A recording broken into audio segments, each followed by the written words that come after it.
Hi, everyone, and welcome to this public lecture on participatory research in the Colombian Andes. My name is Jillian Bloomfield, and I'm here with ELTI's director, Dr. Eva Guerin, representing the Environmental Leadership and Training Initiative, or ELTI, at the Yale School of the Environment, or YSE.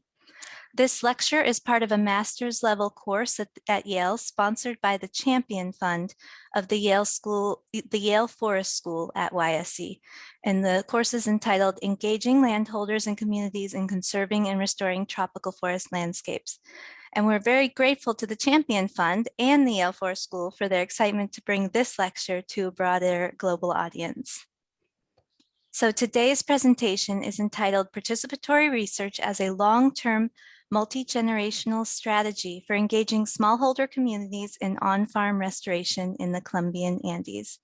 And it's presented by our speaker here today, Zoraida Calle. Zoraida is the coordinator of ELTI's Colombia training program and the coordinator of ecological restoration at the Center for Research on Sustainable Agricultural Production Systems, also known as CIPAV. She has a wealth of experience working with researchers and rural communities on the synergy between restoration and sustainable farming, along with the complementary role of silvopastoral systems in landscape scale conservation. So Zoraida, we're honored to have you here today. Just a couple notes before we go into Zoraida's presentation. Because it's a public lecture fitting into a specific seminar, we will not be having a traditional Q&A question and answer session at the end. Instead, we invite you to think of your questions during the session and then write to us at elti@yale.edu with any specific questions related to the talk today. So thank you in advance for your understanding with that. And Zoraida, feel free to take it away. Thank you, Jillian. Can I share my screen now? Yes.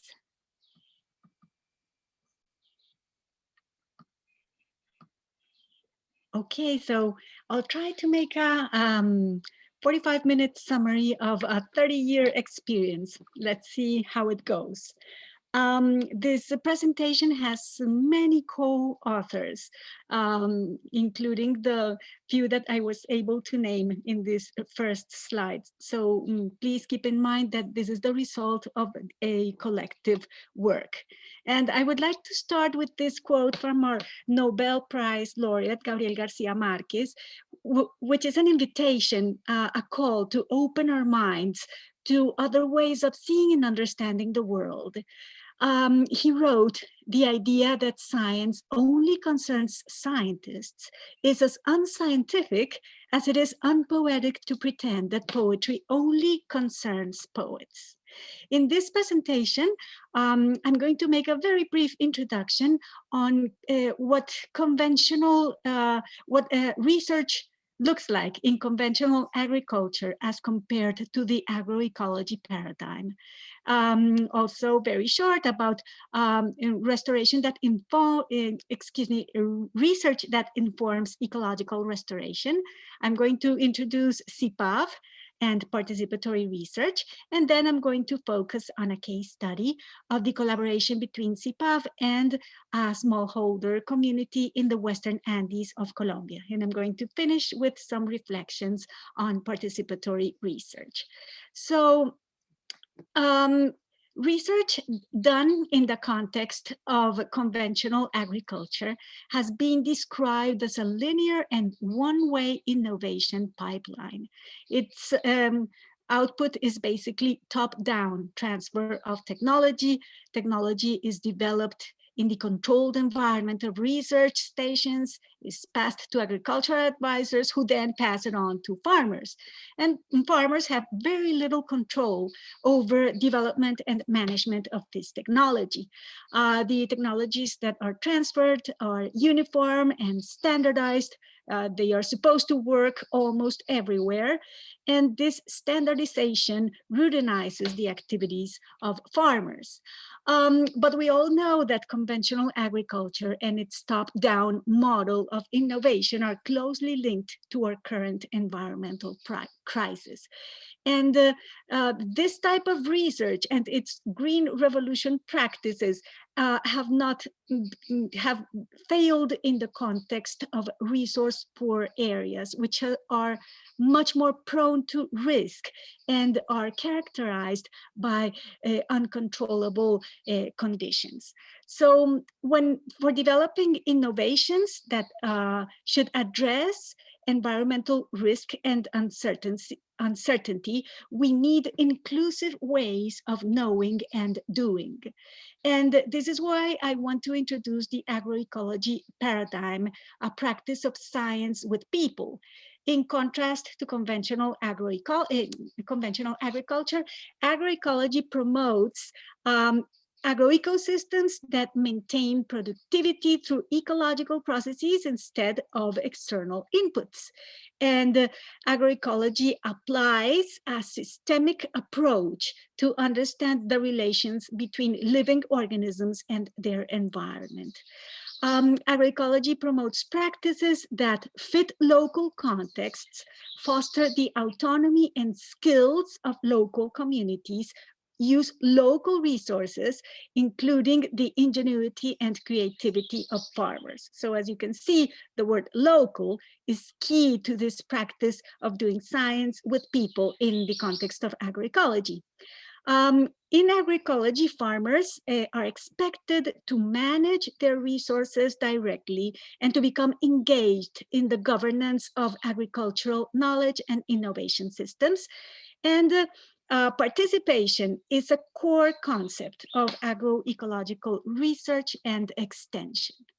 And how does research look like in the context of ecological restoration? So first, I must say that this type of research is done mostly by professionals trained in biology, forestry, and soil science. We haven't yet seen the social scientists deeply involved with restoration. It focuses mostly on the biophysical aspects of restoration, things like species selection, secondary succession, the growth performance of trees, soil biology.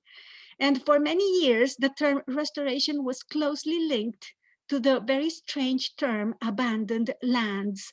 And what this implies is that in the early thinking of restoration, we were supposed to wait until the land reached extreme degradation and was no longer productive for agriculture. Back then, the idea was to restore everything back to forest or to an original condition, and not really for further agricultural use. Now let me introduce CIPAV. We are an independent research group with a mission of contributing to knowledge generation, outreach, and training on sustainable agricultural production systems. CIPAV is a large and very heterogeneous group of non-specialists. And for most of us, our work combines some research with rural extension, with some environmental management, and some training activities. Most of our researchers were originally trained in veterinary medicine, animal science, biology, and agronomy. We don't have many social scientists. And farmers are an extremely important part of CIPAV. They collaborate in CIPAV's research, training, and outreach activities.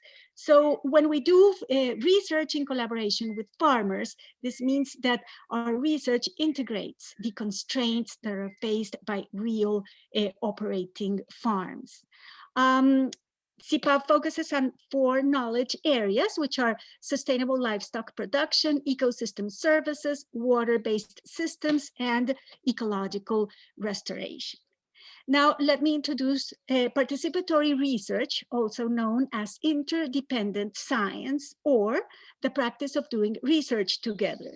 This is a term used to describe forms of research practiced in collaboration between professional scientists, meaning those with an academic training, and local populations. This practice of doing science together comes from a philosophical position of inclusiveness, where we recognize that all people create knowledge.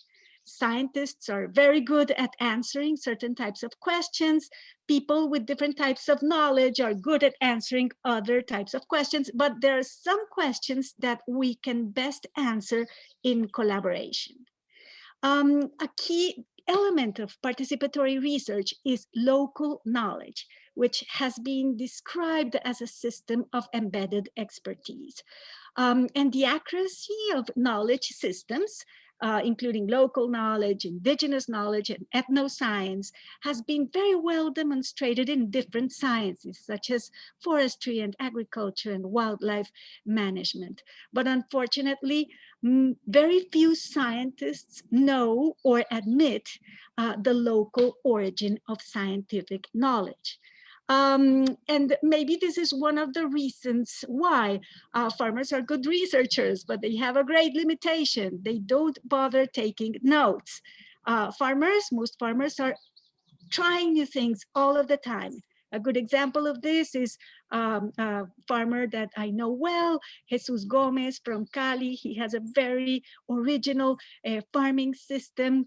He applies all concepts of agroecology, and he uses, for example, contour lines of vetiver grass and the cuttings of this grass to protect the soil and to produce high quality organic vegetables. So he's not, of course, this is not being researched, but there is a lot of knowledge being applied in this very efficient farming system.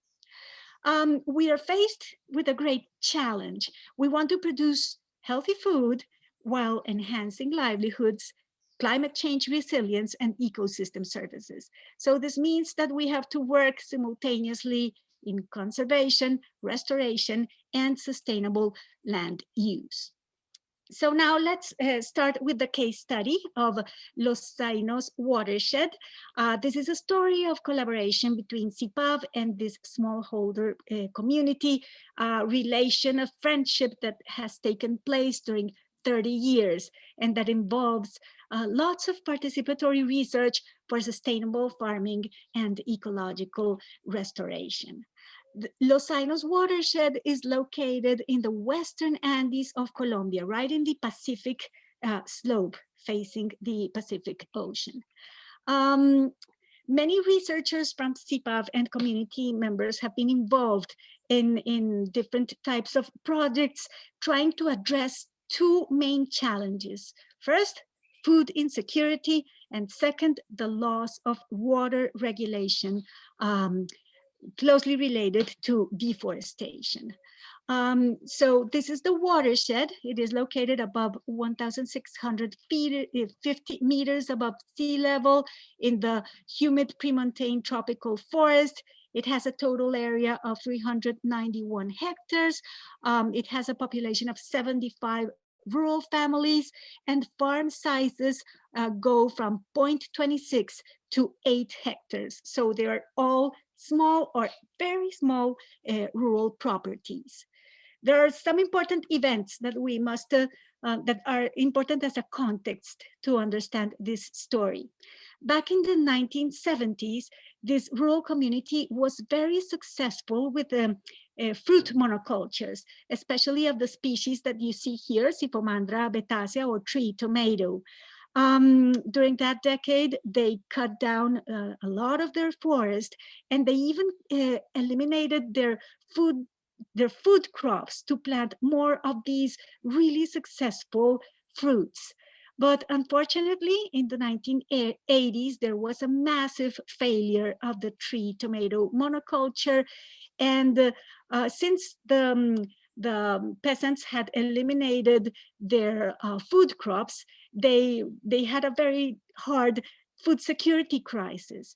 And this was the moment when CIPAV started working with them in 1987. Very few years after that, there was a second crisis now related to water availability. Since they had cut down most of the forest in the catchment area, during the dry periods, they were having problems with their water supply. This joint work of CIPAV and the smallholder community of Los Sainos, of course, has focused on participatory research, but has involved other important elements, such as land use planning, lots of farmer-to-farmer training, the strengthening of local organizations. And I should also say that the most recent and very exciting stage of this relationship is that some members of this community are joining CIPAV as scientific researchers with MSc and PhD degrees. So back to the 80s and 90s, the first projects done in collaboration between CIPAV and this local community focused on reestablishing food sovereignty through a variety of integrated farming systems. These were basically polycultures that included food for people and resources to feed the animals. The whole CIPAV philosophy is based on the use of tropical local resources to feed animals instead of buying external inputs. One very important, one significant project that took place here explored the agronomic aspects of the cultivation of fodder shrubs in mixed banks.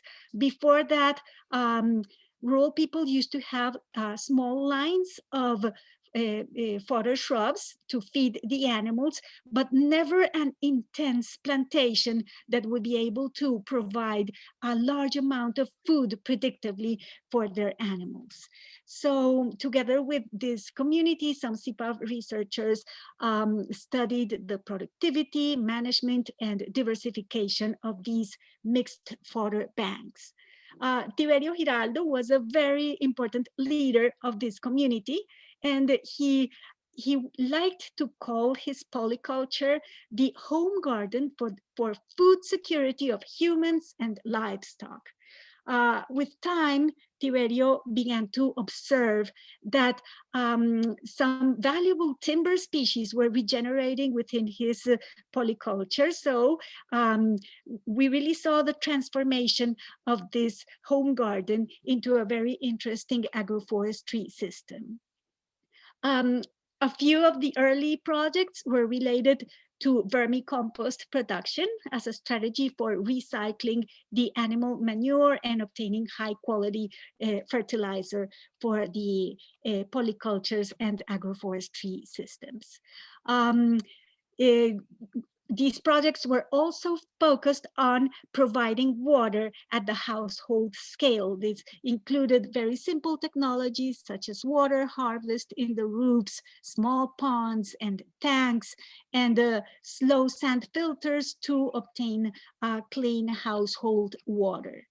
The low-cost biodigester, which was also developed in collaboration with this community, was the first step in wastewater treatment. So here you see the wastewater coming from the pig enclosures. It goes into these biodigesters where the anaerobic bacteria break down organic matter, release methane, and this methane goes to the kitchen and is used for cooking, thus reducing the need for firewood.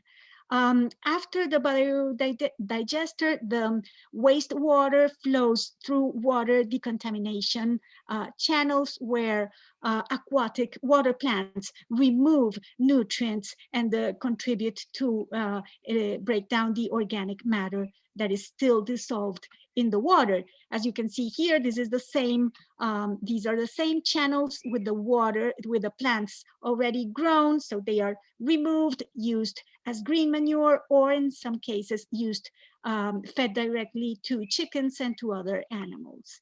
And finally, the water goes to a pond where the last nutrients are removed before it is returned to the stream.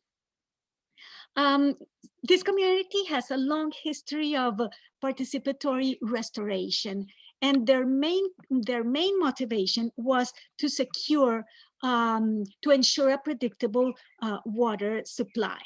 So I want to show you a sequence of the changes in the upper catchment area between 1992, the baseline condition, and 2021, the current forest cover.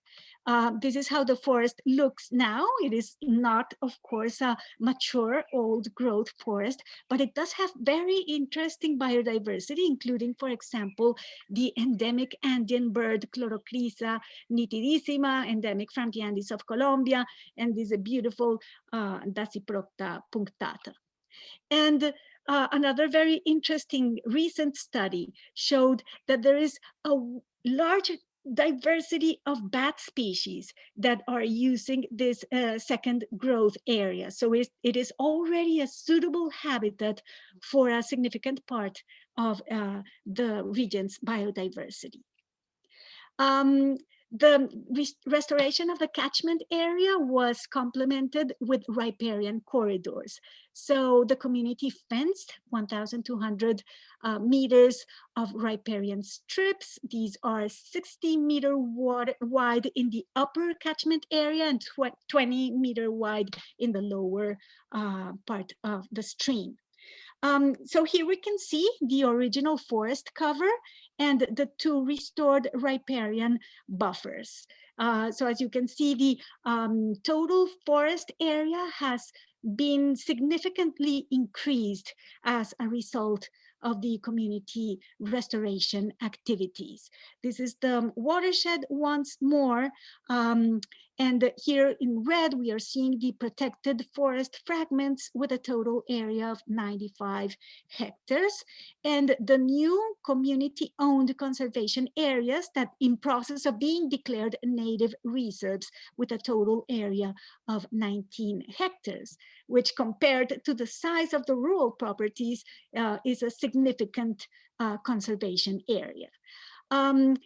Recently, agroforestry systems have become a complementary strategy for the rehabilitation of degraded lands. And this beautiful farm owned by Sandra and Julián Giraldo applies many concepts of agroecology to integrate different species into a highly productive system.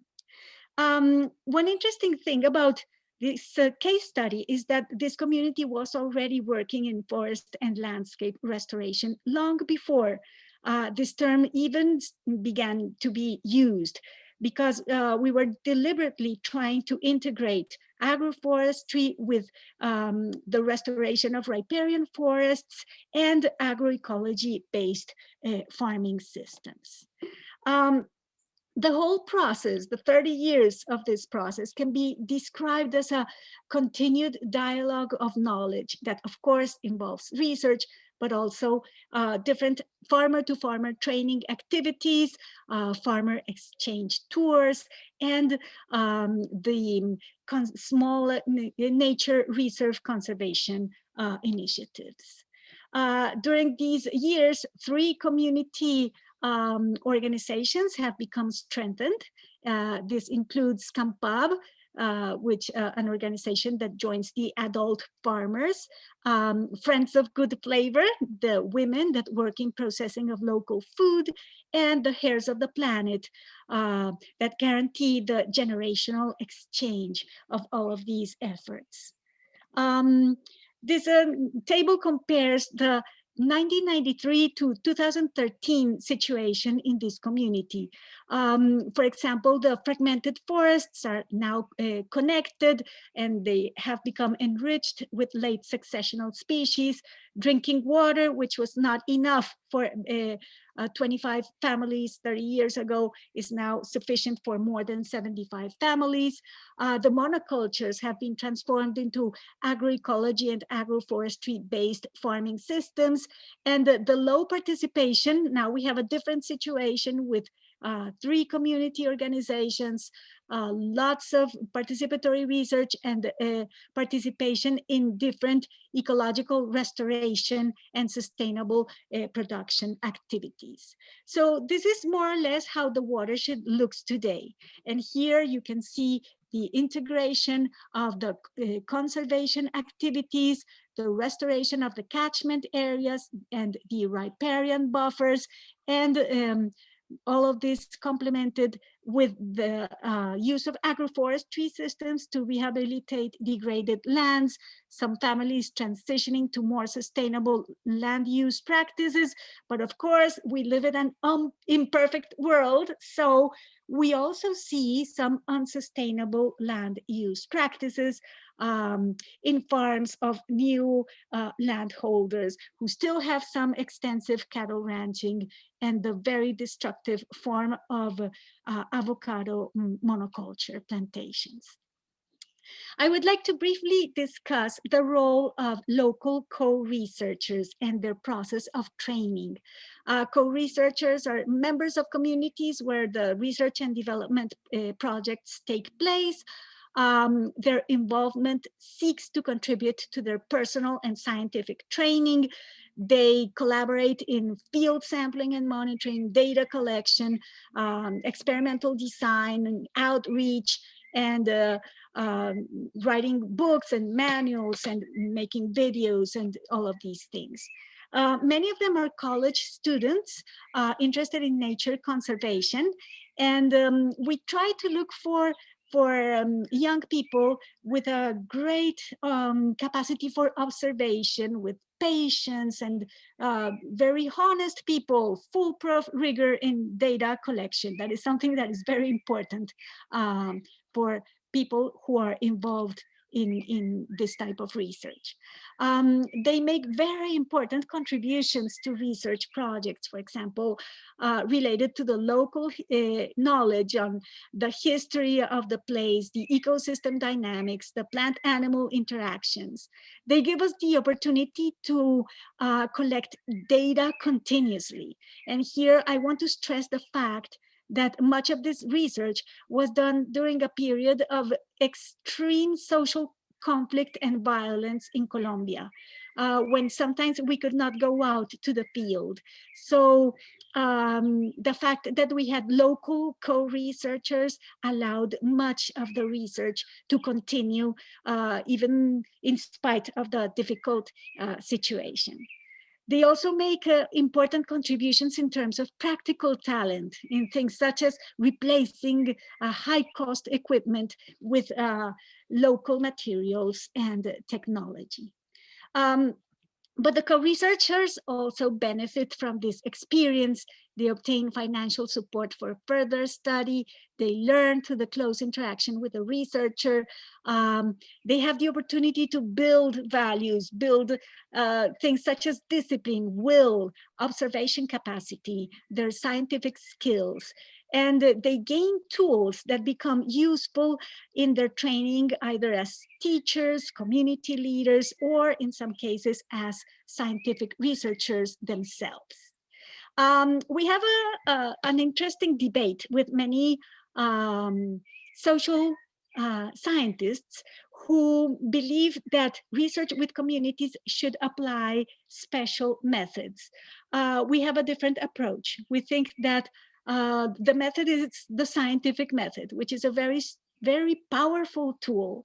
So we think that our mission, the challenge, is to make this extremely useful tool available to rural communities. I want to show examples of two projects related to restoration and done in collaboration with members of this community. One of them is the uses of arboloco for the restoration of Andean forests. These were my co-researchers, Eudaly, Julián, and Henry. They were high school graduates at that time. We focused on two objectives. We wanted to contribute to knowledge of the ecology and natural history of this tree. And we wanted to develop simple strategies for Andean forest restoration based on this tree. This is a very interesting species. It is the tallest tree in the Asteraceae family, a family that has mostly herbs, not many trees. It is a multi-purpose species. It grows in disturbed areas. Initially, it forms only one or a few stems, but as it grows, it develops more stems. And one implication of this is that you can remove selectively the mature stems without eliminating the whole tree. So this gives us the opportunity to integrate restoration with the management and extraction of timber in restoration areas. For 2 years, we worked to try to understand the spatial patterns of regeneration of this tree in the landscape. Until one day, Tiberio, who was a very intelligent man, even though he didn't have a formal education, told us that arboloco always appears wherever the soil is stirred or moved. Translated into scientific language, he meant whenever the soil is disturbed. And this was in fact the origin of a very important hypothesis. We did an experiment to test this hypothesis, and we really understood that soil disturbance plays a very important role in the regeneration of arboloco. It enhances seed germination and plant growth. Arboloco has what we call a catastrophic mode of regeneration, and this means that a large population can become established during a single event that implies a strong soil disturbance. And in the Andes, large soil disturbance occurs mostly in landslides. So what we learned here, almost accidentally, was that arboloco is a landslide specialist.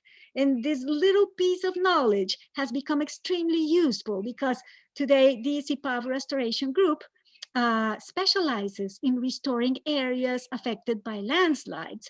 So the arboloco is a very important tool in this restoration work.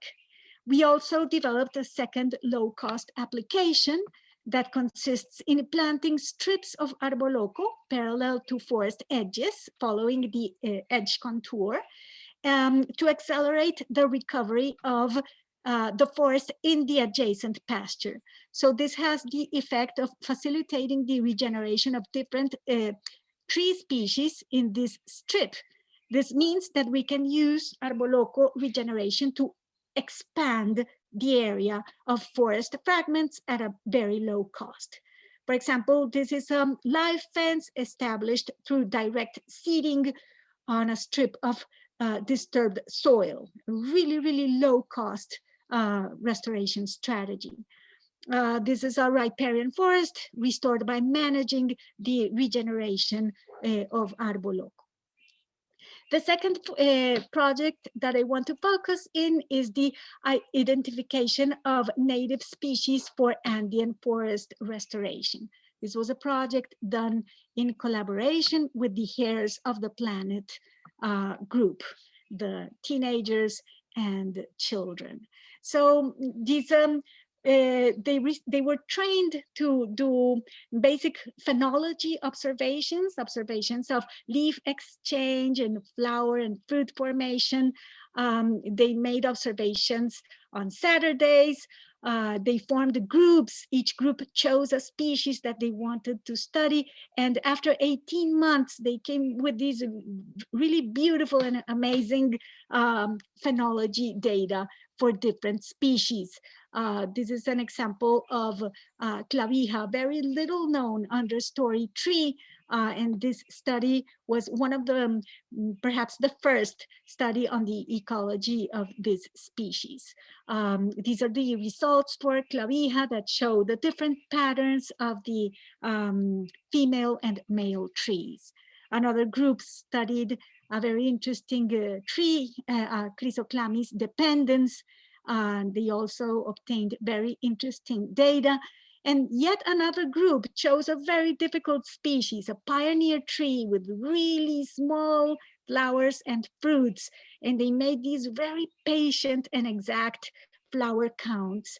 And they came up with this amazing graph where you can see the very neat annual pattern of flowering initiation, peak flowering, seed development, and seed dispersal with the exact temporal pattern in 2 years. So this is really a very useful information for forest restoration.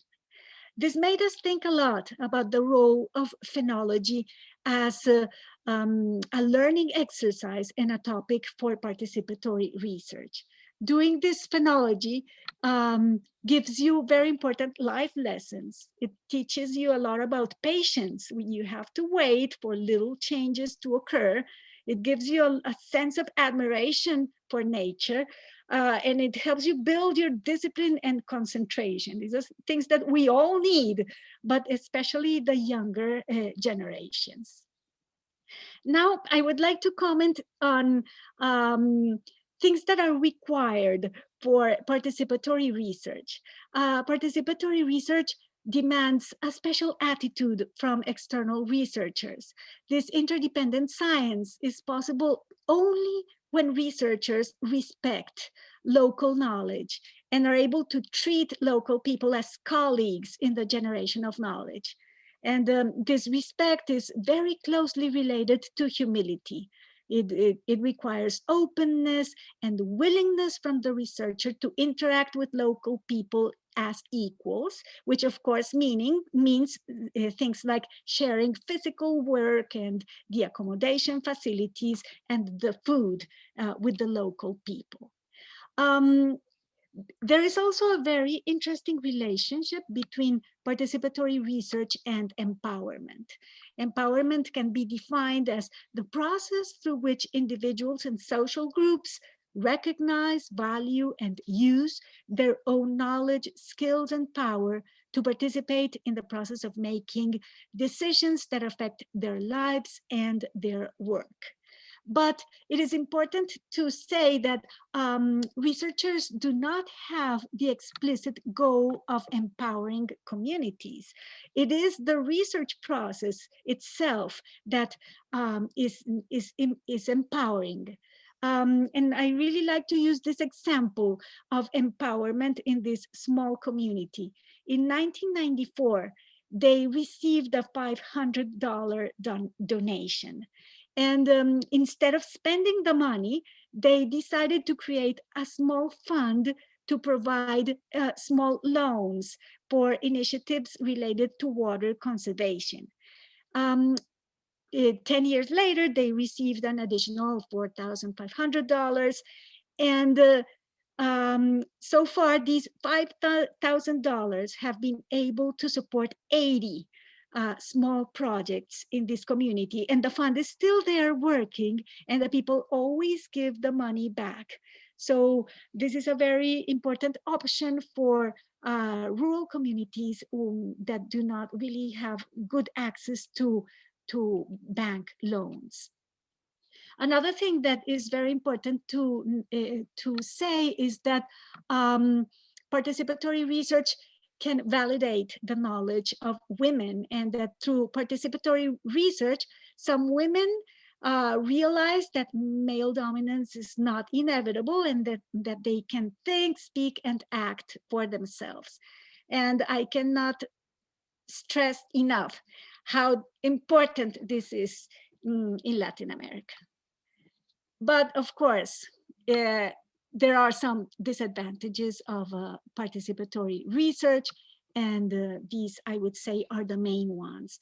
The first is that it is difficult to apply to the types of research that scientific journals want to publish, the novel and cutting edge science. This is really more science that responds to the needs of rural communities. And the second disadvantage is that consultation with local communities may lead to imperfect experimental designs. And this occurs, for example, when farmers are not interested in testing a given experimental treatment, for example, because they know beforehand that it's not going to work and that they are not going to apply the results. Some additional comments. This is a model of collaboration that blurs the limits between the natural and the social sciences, and it generates knowledge while at the same time addressing issues related to power, inclusion, and reciprocity. And I should also say that participatory research affects the lives of individuals and communities involved. And the reason I chose this specific case study to share with you is the fact that it has been going on for so long that we have observed the effects on 3 generations of people. So here you have the little girls that were teenager researchers 20 years ago, and they were the first generation to go to college in their community. And now they have become scientists themselves with PhD and MSc degrees, or very committed teachers such as Eudaly, or the new generation of researchers as Maria Jose. And I should also mention an exceptional colleague, Julián Giraldo, who was his first work as a co-researcher was when he was 9 years old. He has known research for all of his life, and now he has joined CIPAV as a researcher and extensionist with many, many different skills that make him really exceptional in his work with local people. And we have a new generation of heirs of the planet involved in the process. And here, for example, one of these girls of the Heirs of the Planet group is explaining community restoration to the participants of the 2019 2019 course on agroecological restoration.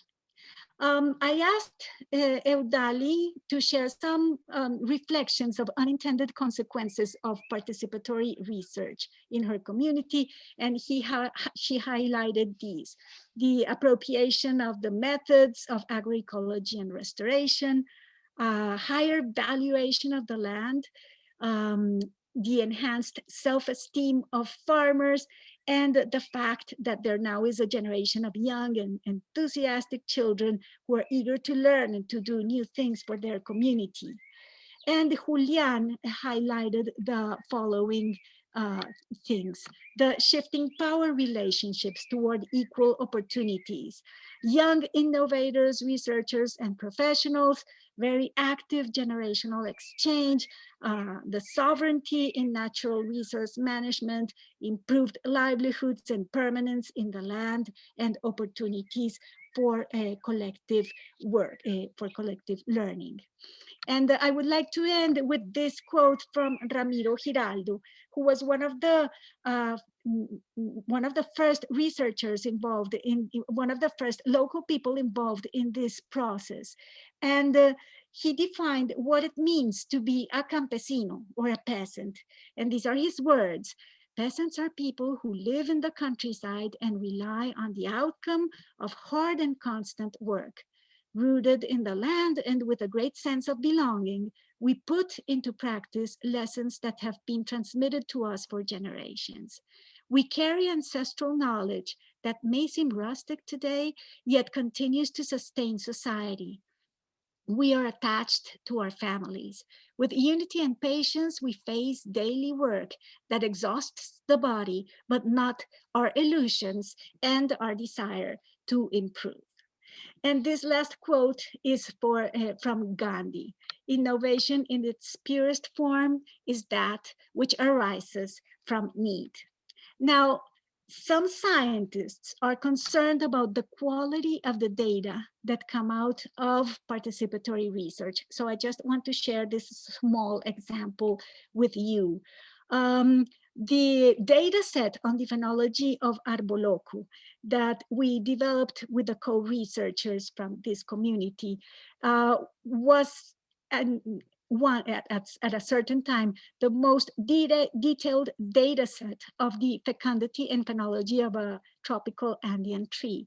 And it provided the key piece of evidence for a very interesting hypothesis related to the role of photoperiodic induction in the synchronous flowering of trees near the equator. And this was published in Nature. So this probably means that the quality of the data is very good. And finally, as Tiberio once told us, I try to investigate every day. He thought about his own life as a constant activity of research, and he taught us many important things. For example, that you cannot reforest the land without reforesting yourself. Okay, so that was my presentation. Thank you very much, and special thanks to the local community of Los Sainos. Okay, thank you so much, Zoraida, for that very inspiring talk. And as mentioned, we hope this will just be the beginning. So you're welcome, all of you all in attendance today. Reach out to us at lt@yale.edu. We can direct your questions and comments to Dr. Guerin about the course and Zoraida about the subjects of today's talk, so that we can keep this conversation going. So thank you again, Zoraida, for the wonderful talk, and to all of you as participants for listening in today.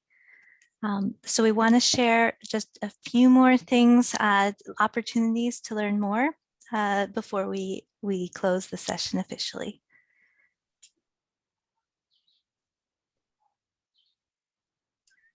So officially, you all see the slide, right? Yes, okay.